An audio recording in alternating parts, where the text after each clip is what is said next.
자, 요나서 1장 1절에서 6절 말씀 한 절씩 교독하겠습니다. 여호와의 말씀이 아미떼의 아들 요나에게 임하니라. 이르시되 너는 일어나 저 큰 성읍 니느웨로 가서 그것을 향하여 외치라. 그 악독이 내 앞에 상달되었음이니라 하시니라. 그러나 요나가 여호와의 얼굴을 피하려고 일어나 다시스로 도망하려 하여 욥바로 내려갔더니 마침 다시스로 가는 배를 만난지라. 여호와의 얼굴을 피하여 그들과 함께 다시스로 가려고 배 삭슬 주고 배에 올랐더라. 여호와께서 큰 바람을 바다 위에 내리심에 바다 가운데서 큰 폭풍이 일어나 배가 거의 깨지게 된지라. 사공들이 두려워하여 각각 자기의 신을 부르고 또 배를 가볍게 하려고 그 가운데 물건들을 바다에 던지니라. 그러나 요나는 배 밑층에 내려가서 누워 깊이 잠이 든지라. 선장이 그에게 가서 이르되 자는 자여 어찌함이냐. 일어나서 내 하나님께 구하라. 혹시 하나님이 우리를 생각하사 망하지 아니하게 하시리라. 아멘. 자, 오늘 요나서를 시작을 해놓고 그리고 좀 그 마중물 프라이드에게 맞는 특별 설교 좀 한 다음에 계속 이어서 강해를 하도록 하겠습니다. 요나서 강해는 제가 저희 교회에 와서 얼마 안 되어서 금요 예배 때 강해를 했었는데요. 이번에 한 번 더 하도록 하겠습니다. 그래서 커피 브레이크에서 올해 그 요나서를 할 때 제가 일부러 안 하고 왜냐하면 지금 스케줄이 돼 있어서 지금 그냥 우리 부목사님들에게 요나서 커피 브레이크를 좀 부탁을 했었습니다. 자, 오늘 이제 여러분과 함께 먼저 요나서 시작해놓고 또 계속해서 이제 좀 특별 설교하고 난 다음에 강해를 이어가도록 하겠습니다. 자, 요나서를 여러분 보시는 느낌이 어떠세요? 익숙하다, 많이 봤다 그런 느낌도 있으실 것 같고요. 또 요나 하면 떠오르는 게 이게 교인들에 대한 이야기가 아니라 신학생들, 목회자들, 선교사에 대한 이야기다라고 생각하기도 합니다. 하나님의 사명을 거부하고 다른 길로 간 것을, 선교사로 가라고 한 것을 끝까지 거부한 선교사의 이야기로 여겨지기도 합니다. 혹은 요나서를 보면 신학교를 다니다가 중간에 포기한 전도사님 이야기처럼 생각하기도 합니다. 그리고 혹은 목회하다가 그만두신 목회자로서의 사역을 감당하다가 목회를 그만하신 목사님 이야기처럼 생각하기도 합니다. 그래서 선교지로 가라고 그랬는데 두려움과 부담과 원망 때문에 나 선교사 안 해요 하고 버틴 사람의 이야기처럼 생각하기도 합니다. 하지만 오늘 이 이야기는 헌신이 두려워서, 사명이 두려워서 선교지로 안 간, 소위 말해서 좀 덜 떨어진 선교사 이야기처럼 그렇게 여기시면 안 됩니다. 자, 첫 번째 이런 오해부터 좀 풀고 시작했으면 좋겠습니다. 여러분, 요나는 처음 선지자로 부름받은 것을 거절한 것일까요? 라는 질문이죠. 직장생활, 가정생활 잘하고 있는데 어느 날 하나님께서 찾아오셔서 요나야, 너는 니느웨로 가서 선교사가 되라. 주님, 나 못합니다. 안 합니다. 못 갑니다. 한 그런 종류의 이야기일까요? 평생을 열심히 사회생활, 직장생활, 가정생활하고 살아왔는데 갑자기 목사가 되라고 하니 그거 나 신학교 못 갑니다 하고 버틴 그런 이야기겠느냐? 전혀 그렇지 않습니다. 이미 요나는 선지자였습니다. 요나서는 요나가 처음 선지자로 부르심을 받아서 당황해하는 이야기가 아니라 이미 요나는 선지자였던 사람이라는 것을 기억할 필요가 있습니다. 다시 말씀드리면 선지자가 되기를 거부한 것이 아니라 하나님이 갑자기 맡기신 사명이 자기 마음에 들지 않았기 때문입니다. 자, 내용을 한번 살펴볼까요? 열왕기하 14장 25절을 한번 보겠습니다. 같이 읽어보겠습니다. 이스라엘의 하나님 여호와께서 그의 종 가드 헤벨 아밋떼의 아들 선지자 요나를 통하여 하신 말씀과 같이 여로보암이 이스라엘 영토를 회복하여 하맛 어기에서부터 아라바 바다까지 하였으니. 자, 여러분 이것을 보시면 아밋떼의 아들 선지자 요나라고 말하고 있습니다. 요나서에서 사명을 받은 것이 처음이 아니라 이미 요나는 뭐였습니까? 선지자였던 것이죠. 선지자였는데 물론 학자들마다 이 요나가 그 요나냐라는 의견 차이가 있을 수는 있습니다만 그러나 거의 동일 인물로 볼 수 있습니다. 왜냐하면 이때는 요나가 젊은 시절이고 요나서의 요나는 노년기의 요나를 말한다는 것이죠. 다시 말씀드리면 이미 요나는 선지자가 아니었는데 선지자로 부름받은 것을 싫어하고 두려워하여 다시스로 가는 배를 탄 것이 아니라 이미 선지자로서 활동을 하고 있었는데 하나님께서 부르신 두 번째의 부르심이 자기하고 안 맞았던 거예요. 선지자가 되기 싫어서 도망간 사람이 아니었습니다. 그럼 도대체 뭐가 문제였을까요? 자, 그의 예언 활동의 첫 번째 그가 했던 예언 활동을 살펴보게 되면 오늘 하나님과 요나가 갈등하는 이유를 우리가 발견할 수가 있습니다. 첫 번째 그가 했던 내용은 무엇이었습니까? 아까 본문 한번 다시 띄워주시겠습니까? 그 예언은 바로 요나를 통해 말씀과 같이 다음 뭐죠? 여로보암이 이스라엘 영토를 회복하여 하맛 어귀에서부터 아라바 바다까지 하였으니 라고 나오고 있어요. 여러분, 이 내용이 뭡니까? 이스라엘의 솔로몬 때의 영광과 번영을 회복하는 메시지를 던진 게 요나의 첫 번째 예언 활동이었다는 걸 볼 수가 있습니다. 여러분 아시다시피 여로보암이 좋은 왕으로 평가를 받고 있을까요? 열왕기서에서 여로보암은 그냥 악한 왕으로 분류가 되어져 있습니다. 좋은 왕이 아닙니다. 그 시대에 가장 이스라엘이 번영을 누리고 성공을 누리고 솔로몬 때와 같이 하맛 어귀에서부터 아라바 바다까지, 그리고 역대 지략에 살펴보게 되면은 그때 여로보암 왕은 다메섹까지, 지금 다마스커스, 지금 우리가 알고 그 당시 성경 지명에는 아람 왕의 수도였던 다메섹까지 진격해서 북쪽으로 영토를 최대한 넓혔고 동쪽으로 사해바다까지 최대한 넓혔고 서쪽으로 하맛 어귀까지 최대한 넓혔습니다. 동서남북 북이스라엘의 영토가 가장 넓어지고 가장 강력한 국가가 되고 경제적인 번영을 누릴 만큼 누리고 있던 때가 여로보암 왕 때였습니다. 그러나 그 시대에 여러분 어떤 선지자가 활동을 했습니까? 북이스라엘에는 우리가 잘 아는 호세아와 아모스가 예언 활동을 하면서 너희들에게 주어져 있는 경제적인 번영과 축복을 부패와 타락으로 만들어버린 이스라엘을 향해서 이 바산의 암소 같은 막 이런 표현을 써가며 굉장히 신랄하게 비판하고 회개를 촉구했던 것이죠. 그리고 하나님이 너희를 심판하실 것이다. 여러분, 호세아와 아모스는 탐욕과 부에 쩔어 있는 부패한 시대로 여로보암의 때를 묘사하고 있습니다. 그런데 요나는 어떤 선지자였습니까? 그런 여로보암 왕과 대결하는 선지자가 아니라 여로보암 왕을 도와서 이스라엘의 번영과 이스라엘의 승리를 노래하던 선지자였던 것이죠. 똑같은 선지자인데 두 갈래 길이 있었던 것입니다. 요나는 번영의 선지자, 호세아와 아모스는 회개와 심판의 선지자였습니다. 누가 봐도 요나는 아모스와 불편한 관계가 될 수밖에 없는 상황입니다. 요나는 악한 왕을 도와서 번영의 선지자로 인기 있는 선지자였습니다. 사람들에게 인기 있는 선지자였습니다. 번영을 노래하고 하나님의 축복을 노래했던 선지자였기 때문이죠. 그리고 더더구나 고생하는 북이스라엘 사람들, 아람 왕에게, 아수르에게 고생하던 북이스라엘 사람들의 우리나라도 잘 살 수 있다, 우리도 행복할 권리가 있다, 국가주의 신학을 외치고 애국자의 모습을 보여주었고 번영의 예언자였고 긍정의 힘으로서의 아이콘이었습니다. 근데 반대로 호세아와 아모스는 정반대였습니다. 여러분은 부패로 썰어 있고 탐욕으로 가득 차 있으니 하나님의 심판이 말 것이니 회개할지어다를 선포하던 선지자들이었습니다. 참 입장이 다르죠. 아마 요나는 아모스가 굉장히 불편했을 것입니다. 왜 쟤는 남 잘 되는 꼴을 못 봐요? 막 그런 마음이 들었을 거예요.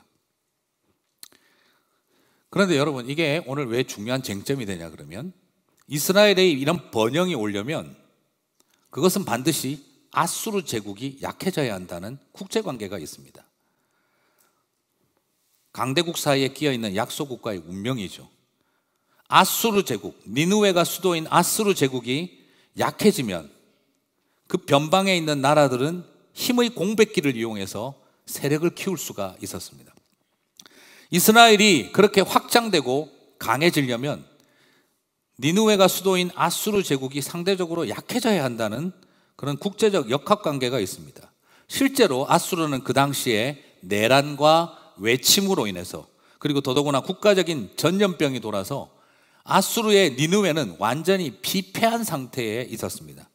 그러다 보니까 아수르 세력이 약해진 힘의 공백기를 이용해서 북이스라엘의 여로보암이 요나의 예언을 도움받아서 세력을 확장시켜 나아가서 북쪽으로 아람을 밀어내고, 그래서 사네리백 왕에게 당했던 그 침탈을 다 복수하고 다메섹까지 치고 올라갔다라고 오늘 열왕기서는 말하고 있죠.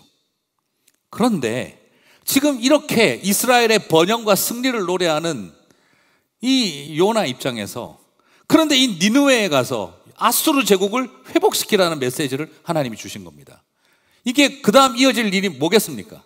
니느웨가 회개하고 아수르가 회복되면 그 다음 어떻게 될까요? 북이스라엘은 약화되고,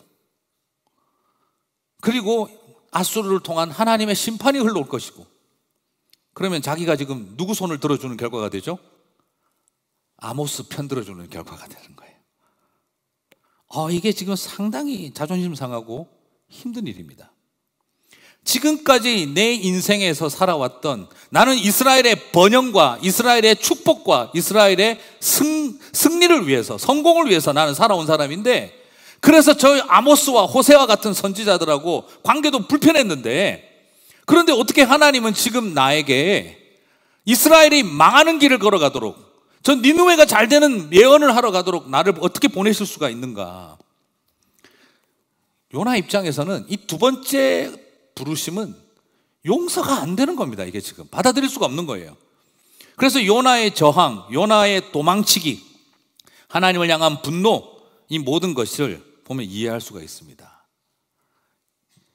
겁이 나서 신학교 못 가겠다, 힘들어서 선교사 안 하겠다, 이게 아니라 주님 왜 이걸 저한테 지금 시키십니까?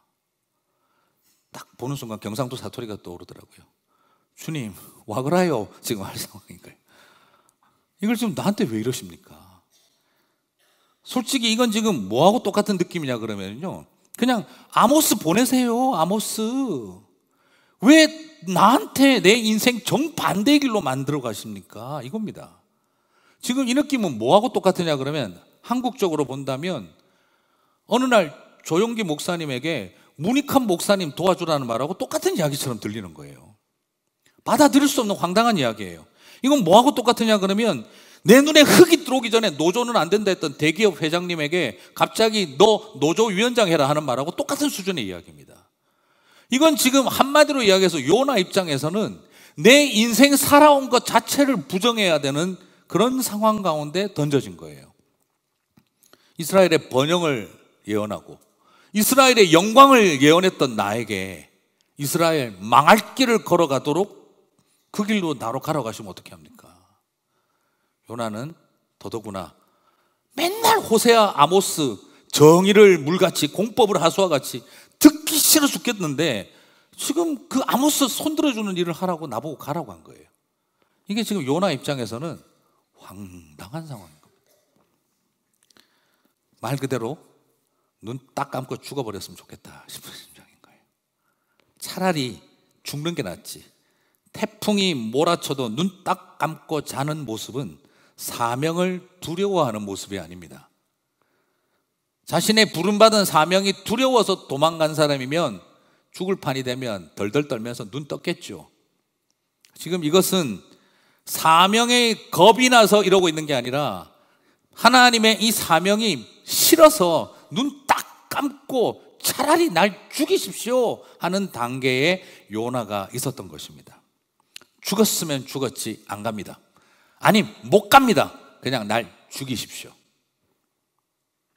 이 배경을 이해하면 요나의 전반적인 분위기가 제대로 이해가 가는 것입니다. 여러분, 요나가 과연 덜 헌신된, 덜 떨어진 신학생, 전도사, 선교사, 목사라서 오늘 니느웨로 안 가고 다시스로 갔느냐? 그렇지 않아요. 그의 연약함을 보는 게 아니라 바로 요나의 완고함을 볼 수 있습니다. 지독한 완고함입니다. 내 주장과 내 감정과 내 기분을 꺾을 바에야는 차라리 죽는 게 낫다. 이게 요나의 상태였습니다. 하늘과 바다가 뒤집어지고 태풍이 휘몰아치든, 나 때문에 내가 탄 배에 있는 사람들이 공동체가 다 죽든 상관하지 않고 내 생각과 내 주장과 내 고집을 꺾을 바에야 나는 그냥 다 같이 죽자. 지금 그런 상태에 가 있는 게 지금 바로 이 요나의 상태인 것을 보게 됩니다. 그래요. 이 세상에 연약함이 문제가 되는 게 아닙니다. 완고함이 문제입니다. 내가 아모스 편 들어줄 바에야, 내가 아모스 손 들어주는 그 메시지 전하러 갈 바에야 차라리 죽는 게 낫다. 여러분, 바로 이 요나의 이야기는 헌신되지 않은 선교사 이야기가 아니라, 선교지에 무서워서 못 가겠다는 선교사 이야기가 아니라 바로 우리 안에 가득 차 있는 요나의 이야기라는 것을 발견할 수가 있습니다. 내 안에 요나가 있다라는 거죠. 자, 이런 배경 속에서 우리는 첫 질문을 던질 수 있습니다. 여러분의 니느웨는 어디입니까? 라는 것이죠.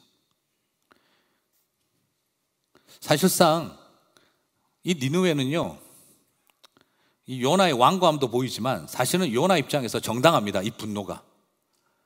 요나 입장에서 니느웨를 향한 분노를 갖는 거 정당합니다. 왜요? 요나가 볼 때 이 니느웨는 실제로 문제가 많은, 아수르는 그 당시 가장 악독한 제국입니다. 오늘 성경에도 뭐라고 했습니까? 하나님도 뭐라고 말씀하셨습니까? 그 악독이 상달되었다라고 하잖아요. 악하고 독한 존재들이에요. 네. 말 그대로 지금 유대인들 입장에서 볼 때 이 아수르의 니느웨는 쳐다보기도 싫은 곳이고, 그들은 악하고 독한 자들로서 심판받아 마땅한 존재들입니다. 실제로 대제국 아수르는 주변의 약소 국가들을요 무자비하게 살려고 했습니다. 그래서 아수르 제국은 가장 강대한 이 무자비한 제국의 상징이었습니다. 그래서 유대인들은 어느 정도 기도를 했냐 그러면, 하나님, 저 아수르가 망하게 해주셔서 하나님의 공의가 드러나게 하여 주시옵소서. 실제로 그렇게 기도하고 있었어요. 당시 유대인들 입장에서는 아수르 니느웨는 쳐다보기도 싫은 사람들입니다. 그러므로 요나 입장에서 내가 여로보암이라고 하는 악한 왕을 도와서 번영의 선지자였다라는 어떤 자신에 대한 부끄러움들, 그런 것들을 정당화시킬 수 있었어요. 왜? 저 니느웨를 봐라. 저것들은 망해도 싸다. 역사적으로 당해왔던 민족적인 감정, 그들이 경험해왔던 고통, 그런 모든 것들을 생각해 본다고 한다면 공의는 저런 것들이 망하는 것이야 라고 생각하는 게 정당한 겁니다. 하박국도 괴로워했던 내용이 그거 아닙니까? 아니, 우리도 타락했지만 더 나쁜 놈들이 어떻게 우리를 공격할 수 있습니까? 그게 하박국이 받아들일 수 없었던 것처럼 지금 요나도 스스로를 정당화시킬 수 있었습니다. 왜요? 우리가 부패하고 타락한 것도 문제지만 저 니느웨가 얼마나 부패하고 타락했는지 아시지 않습니까? 저것들은 분명히 심판받아야 합니다. 그가 가지고 있었던 니느웨에 대한 민족적 적개심이나, 그리고 그 분노는 내가 좀 여로보암을 도와 번영의 선지자였다 하더라도 충분히 자기 자신을 합리화할 수 있었습니다. 그래서 자기 소신과 아집을 고집할 수도 있었습니다. 그런데 하나님 뭘 원하셨습니까? 그 니느웨를 회복시키기를 원하신다는 거죠. 그래서 여러분에게 묻고 싶습니다. 여러분의 니느웨는 어디입니까? 내가 미워해도 되는 집단, 심판을 받아 마땅하다고 생각하는 바로 그 사람들. 그럼에도 불구하고 오늘 주님은 저와 여러분에게 가라고 하셨다는 것이죠. 그냥 단지 잘 모르는 해외의 선교지가 니느웨가 아닙니다. 미지의 세계인 선교지가 니느웨가 아닙니다. 니느웨는 내가 미워해도 되는 집단입니다. 하지만 하나님께서 가라고 하신 곳. 그래서 꼴도 보기 싫은데 나에게 회복시키라고 하는 곳. 그게 저희가 여러분에게 있어서 니느웨입니다. 그 니느웨는 어디이십니까? 두 번째 질문입니다. 이제 그렇다면 여러분의 배는 어디를 향해 가고 있으십니까? 3절을 보니 요나의 반응은 여호와의 얼굴을 피하여 다시스로 갔다라고 되어 있습니다. 니느웨는 동쪽이고 다시스는 서쪽입니다. 정반대 방향으로 배를 타고 갔습니다. 3절에는 두 번에 걸쳐서 똑같은 표현이 나옵니다. 요나가 여호와의 낯을 피하려고. 여러분, 재미나게도 어떻게 써야 되는 거죠? 니느웨로 가지 않으려고, 니느웨로 가지 않기 위해서 다시스로 가는 배를 탔다. 이게 논리적으로 맞습니다. 그런데 요나가 적은 이 요나서는 자기 속내를 드러내고 있습니다. 뭐라고 표현하고 있습니까? 여호와의 낯을 피하려고. 지금 그가 가고 있는 방향은 단순히 다시스로 가는 배라고 말하고 싶지 않습니다. 그가 가는 인생의 배의 방향은 여호와의 낯을 피하는 방향이었습니다. 요나는 스스로가 표현하고 있습니다. 나는 다시스로 가는 배를 탔다가 아니라 나는 니느웨로 가지 않기 위해서라고 표현하지 않고 여호와의 낯을 피하려고라고 되어 있습니다. 무슨 뜻이죠? 지금 그의 행동이 단지 니느웨로 가지 않으려는 것이 아니라 근본적으로 하나님 낯을 피하는 게 목적이었다는 거죠. 여러분, 그렇지 않습니까? 사람 보기 싫으면 어떻게 됩니까? 이렇게 됩니다. 네.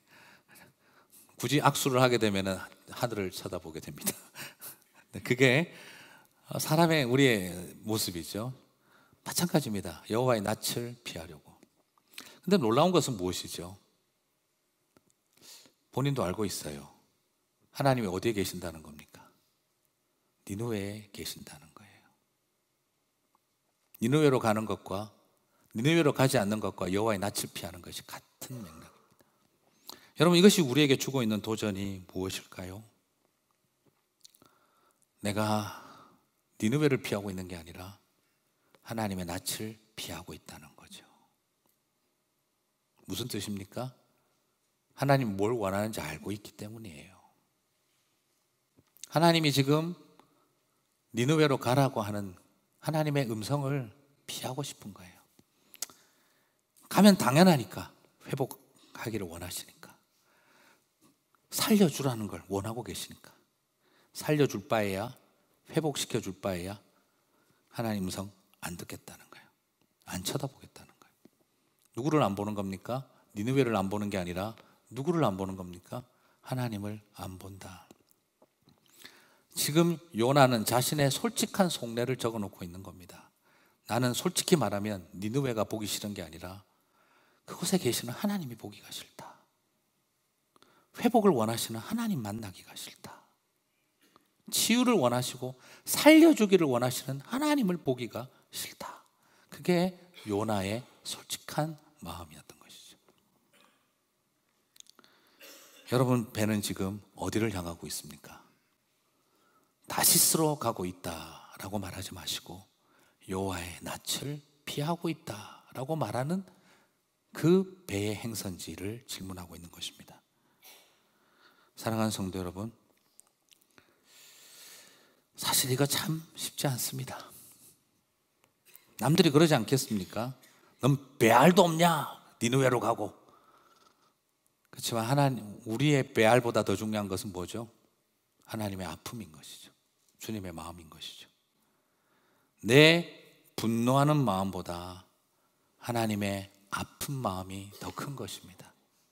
내 상한 마음보다 하나님의 상한 마음이 더 큰 것입니다. 그것이 참 우리에게 어렵습니다. 그래서 나는 단지 니느웨로 가는 배를 타지 않았을 뿐이라고 말하고 싶으나 요나는 속 깊은 자기 고백을 하고 있습니다. 나는 하나님의 얼굴을 피하고 있었다라는 것이죠. 사랑하는 성도 여러분, 여러분의 배는 어디를 향하고 있으십니까? 이제 세 번째 질문입니다. 여러분은 지금 어디에 계십니까? 라는 질문을 드리고 싶습니다. 오늘 본문의 4절을 보니까 대풍이 대작하여 배가 깨어질 판이 되었습니다. 그런데 요나는 지금 어디에 있냐 그러면 5절을 보니까 배 밑바닥에 내려가서 깊게 잠들었다라고 하고 있어요. 여러분, 이것을 보고 태풍 속에서도 흔들리지 않는 평강을 누리는 하나님 백성의 소신 있는 삶이라고 해야 될까요? 아니면 막장까지 간 아집 덩어리인 하나님의 사람의 모습이라고 해야 될까요? 아마 후자에 가깝겠죠. 소신은요, 깨어있게 만듭니다. 그러나 아집은 잠들게 합니다. 소신은 나를 깨어있게 만들지만 아집에 빠지면 두 눈 꽉 감고 버팁니다.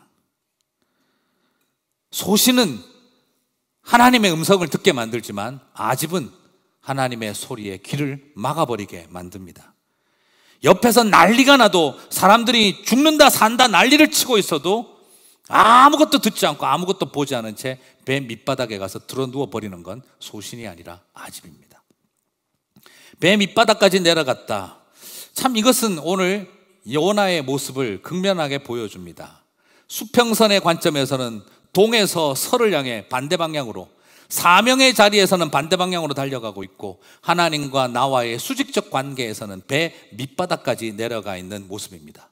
수평적으로도 하나님과 멀어져 있고 수직적으로도 하나님과 가장 멀어져 있는 상태가 요나의 모습입니다. 배 밑바닥에 내려간다고 해서 하나님께로부터 가장 멀리 간 것이 아닙니다. 귀를 막고 눈을 막고 잠들어 있다고 현실을 외면한다고 해서 그것이 다 해결될 문제가 아닙니다.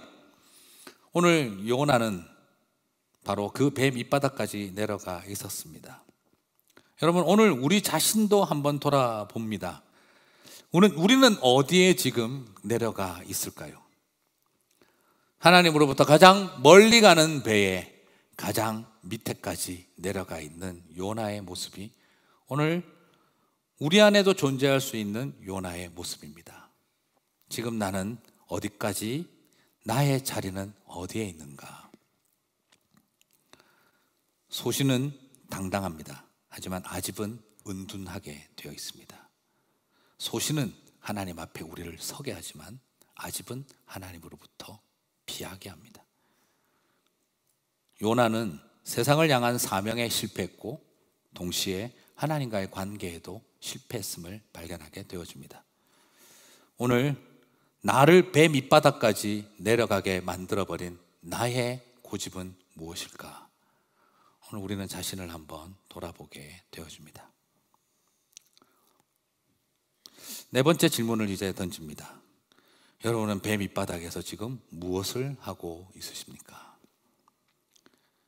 깊게 잠들었다고 했는데 풍랑 중에도 안식을 누리는 성도의 모습이 아니라 그냥 눈질끔 감아버린 그의 영적인 상태를 묘사하고 있습니다. 여기 깊게 잠들었다는 이 표현은 구약 성경에서 그냥 죽을 지경에 임한 영적 상태를 말하는 대로 많이 쓰입니다. 사사기 4장 21절에 보면 드보라 선지자 시대 때 그 시스라가 이스라엘을 공격했었을 때, 그때 도망가다가 헤벨의 집에서 물 한 모금 먹고 그 헤벨의 아내 야엘에 그 엎드려서 자다가 말뚝에 찍혀서 죽을 때, 그때 깊게 잠들었더니 하던 내용이 나옵니다. 똑같은 단어가 쓰여져 있습니다. 그리고 요나는 이미 깊이 잠들어 본 경험이 있는 사람이라고 추측이 되어집니다. 성경에는 나오는 표현이 아닌데 유대인들의 전승에 의하면, 이 유대인 전승이 맞다면 요나는 엘리야가 살려주었던 사렙다 과부의 아들로 이야기가 나옵니다. 우리 성경에는 그런 표현이 없습니다. 그런데 유대인들의 전승에 의하면 엘리야 선지자가 살려주었던 사렙다 과부의 아들로 유대인들 전승은 있습니다. 그래서 그가 엘리야의 시종이 되었다가 나중에 선지자가 되었다라고 이렇게 말을 하죠. 이거 자체가 아이러니예요. 여러분, 엘리야가 어떤 선지자였습니까? 아합 왕과 이세벨과 같은 북이스라엘의 타락한 왕들과 얼마나 하나님의 심판을 예언하고 싸우던 그런 선지자였습니까? 그 사람 덕택에 살았고 그 사람이 시종으로 있었는데 어떻게 여로보암과 같은 왕을 도와 번영의 선지자가 됐는지 참 아이러니한 모습이기도 하죠. 그리고 또 놀라운 것은 뭐죠? 하나님의 은혜로 죽었다가 살아나도 내 고집은 못 건든다는 거죠. 여러분, 생명보다 강한 게 고집입니다. 아집입니다. 죽었다가 살아나도, 죽었다가 살아난 사람도 여전히 또 죽으려고 하는 게 뭐 때문이죠? 내 아집을 꺾을 바에야 차라리 죽겠다라고 하는 거예요. 저는 이 요나의 이야기, 만약에 이 유대인 전승이 맞다면 우리는 얼마나 우리가 완고한 존재인지를 봅니다. 죽은 거 살려놔도 자기 아집을 꺾으라고 하면 차라리 죽여주십시오 하는 게 우리라는 것을 요나를 통해 보여주고 있습니다. 오늘도 집에 가서 또 싸우지 마십시오. 오늘 목사님이 딱 당신 이야기 하더라. 또 서로 그러면서 또 싸우지 마시기 바랍니다. 너는 부활을 해도 또 죽는다고 할 거야. 고집 치우려고. 서로 그렇게 또 싸우지는 마세요. 네. 오늘 여기서 발견하는 것처럼 정말 유대인 전승이 만약에 맞다면 우리는 자기 아집, 내 생각을 꺾을 바에야는 차라리 죽는 게 낫다 할 만큼 우리는 완고한 존재라는 걸 발견하게 되어집니다. 그게 연약함이라는 걸 잘 몰라요.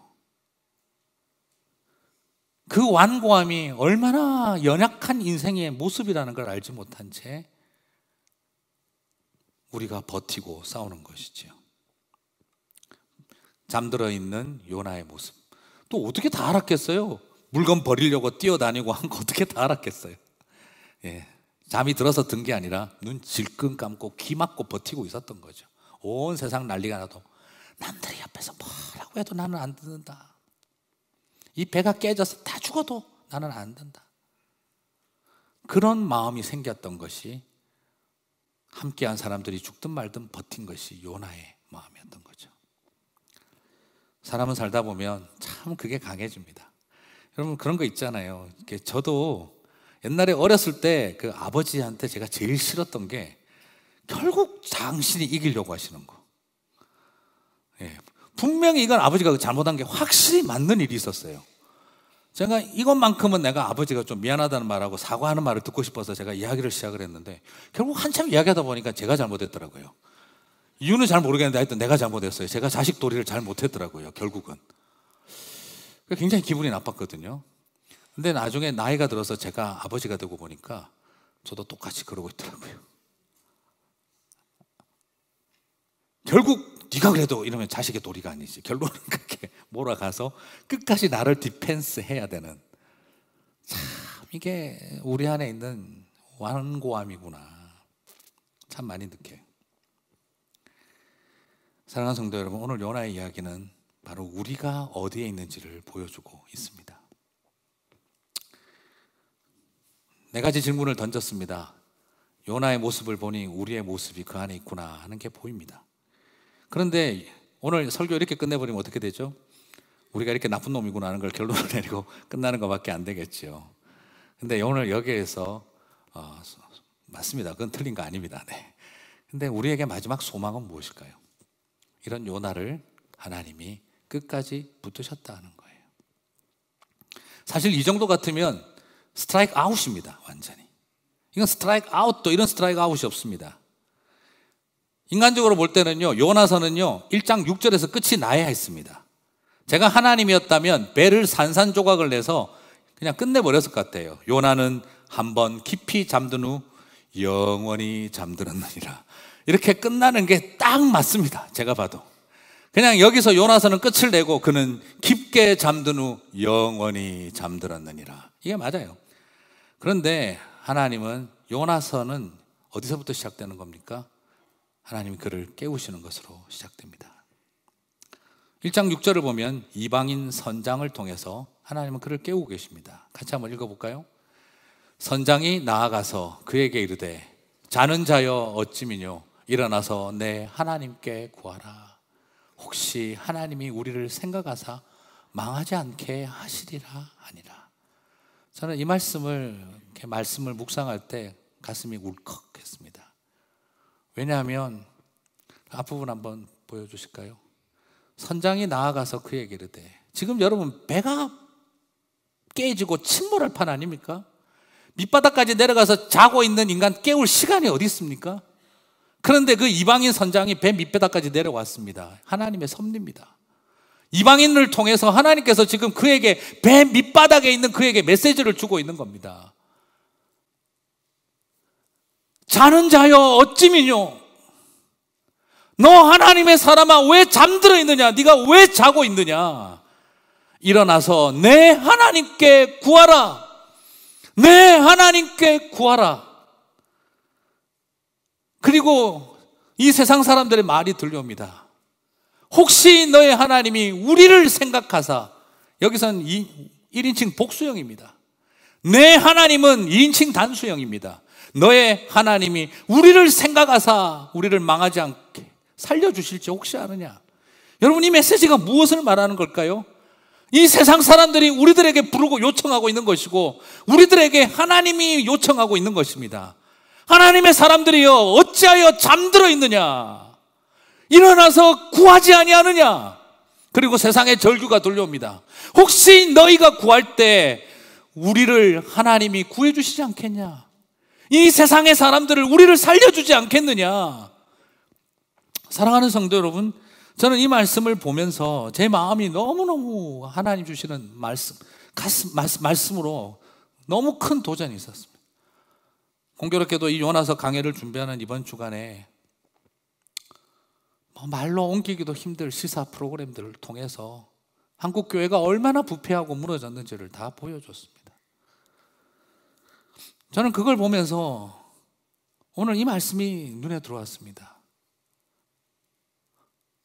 잠듦이 어찌미뇨. 지금 오늘 우리들에게 번영과 승리에 대한 그 번영과 축복에 빠져있는 우리들에게, 나는 이스라엘의 번영을 위해서, 축복을 위해서, 승리를 위해서만 말씀을 전한다, 그렇게 생각해 왔던 요나에게 잠들어 있음이 어찌미뇨라고 물었던 것은 번영과 축복과 승리의 복음만 전하고 싶었던 오늘 우리 한국 교회를 향해서 잠들어 있는 것이 어찌미뇨라고 말씀하는 이 이방인을 통해서 우리에게 주고 계시는 하나님의 음성이라는 생각이 들었습니다. 우리가 깨어 기도할 때 이 세상이 우리들에게 외치는 겁니다. 너희 하나님이 우리를 살릴지 어떻게 알겠느냐, 우리를 좀 살리라고, 우리를 좀 살려달라고 그렇게 잠들어 있는 저와 여러분에게 깨우고 있는 것입니다. 하나님의 음성이고 이 세상의 영혼들의 절규다라는 생각을 하게 되어집니다. 사랑하는 성도 여러분, 젊은 날 요나는 이스라엘의 번영과 성공을 위해 예언하고 살아왔습니다. 하지만 노년의 요나는 그 모든 것을 무너뜨리는 예언을 시작해야 했습니다. 싫었을 것입니다. 그동안 얼마나 좋았는데, 얼마나 잘 살았는데, 저 호세아와 아모스 같은 것들이 정의를 물같이, 공법을 하수와 같이 그런 소리 하는 거 특히 싫어하면서 하나님의 축복을 예언하고 살아왔는데, 지금 나에게 이 나라 망할 길에 첫 단추를 끼우라니 싫었을 것입니다. 그런데 여러분, 저는 여러분에게 오늘 이 말씀을 드리고 싶습니다. 여로보암 왕을 도와 번영을 외쳤던 요나의 첫 번째 메시지는 성경에 남아있지 않습니다. 그냥 그랬다더라 하는 것만 남아있습니다. 이스라엘의 번영과 영광을 노래했던 메시지는 하나도 남아있지 않지만, 그 이스라엘의 하나님의 심판이 임한 첫 단추를 여는 메시지는 요나서로 남아 있습니다. 오늘 저와 여러분에게 많은 생각을 던지고 있습니다.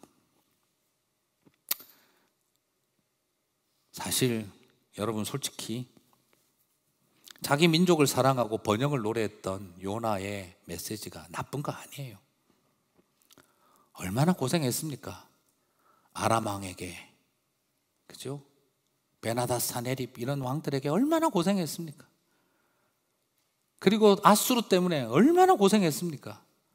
그런 이스라엘이 한 번쯤 잘 살았으면 했던 마음, 본인도 사렙다 과부의 아들로 가난해서 죽어가면서 살아왔던 시절들을 살았기에 이스라엘이 한 번쯤 잘 살았으면 얼마나 그랬겠습니까? 그리고 저 악한 거대 제국이 멸망하는 것도 한번 봤으면 속이 시원하겠다, 얼마나 그랬겠습니까? 충분히 이해가 가요. 하지만 본인도 보지 않았습니까? 젊은 아모스의 메시지가 불편한 건 사실이지만 부패하고 탐욕에 물들어가는 이스라엘을 쳐다보면서 이것이 아닌데, 요나도 하나님의 사람이었다면, 그리고 하나님의 사람이었기에 그게 눈에 얼마나 불편했겠습니까? 하지만 내 삶의 업적들을 다 무너뜨리고 다시 반대 길로 가라고 하실 때 쉽지 않았을 것입니다. 요나도. 저도 솔직히 그렇습니다. 저도 교인들, 성도님들 만나고 가정에 신방 가고 그러고 있으면 제 마음에도 얼마나 복을 구하고 싶은지 모르겠습니다. 열심히 섬기는 우리 젊은이들, 정말 최선을 다해서 교회 섬기고 그렇게 봉사하는 우리 청년들, 우리 그스튜어드 청년들, 우리 ALT 청년들 보고 있으면 하나님 저것들 복 좀 주십시오. 저것들 정말 좀 잘 되게 해주십시오. 그런 기도가 계속 나옵니다. 누군들 번영과 축복을 예언하는 메시지 안전하고 싶겠습니까? 인기가 누리고 싶어서가 아니라 누군들 좋다고 망하고 정신 차리고 회개해라, 심판받는다, 이 소리를 누가 하고 싶겠습니까? 요나도 그렇게 자기를 바꾸시는 하나님이 싫었을 거예요. 하지만 그것이 살리는 길인 것을 알았기에 오늘 하나님께서 그에게 부르고 계셨던 것이죠. 사랑하는 성도 여러분, 우리에게 가야 될 길이 있다면 감당할 수 있어야 할 줄 믿습니다. 그리고 오늘 우리에게 소망은 나에게 있는 게 아니라 이런 완고한 우리들임에도 불구하고 포기하지 않고 붙드시고 깨우시는 하나님의 은혜가 우리에게 소망인 줄 믿습니다. 그 소망을 가지고 승리하시는 저와 여러분 되시기를 주님의 이름으로 축복합니다.